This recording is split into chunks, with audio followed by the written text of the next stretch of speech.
dengan resmi dimulai.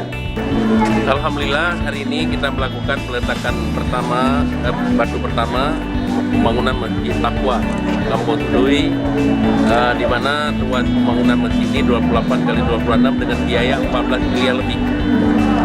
Kita mengapresiasi kampung ini yang komit ya, dengan dana-dana dari bantuan dari masyarakat, swadaya masyarakat, sehingga bisa memulai pembangunan ini.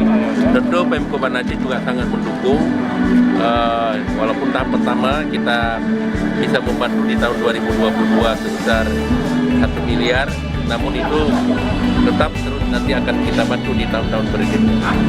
Masjid ini kita harapkan dapat menjadi sinergisitas, karena Gunung Darwis sudah dibuat sedemikian rupa indahnya. Ada masjid pendukung, jadi sehingga pendukung juga bagi Kota Banda Aceh menjadi wisata religi.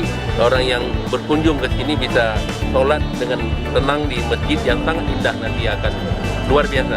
Jadi kita berharap tidak hanya masyarakat kita yang ada di sini, semua pihak dimanapun berada, baik itu perusahaan, swasta, pemerintah Aceh, pemerintah pusat, DPR, bisa memberikan kontribusi agar pembangunan masjid ini bisa cepat selesai.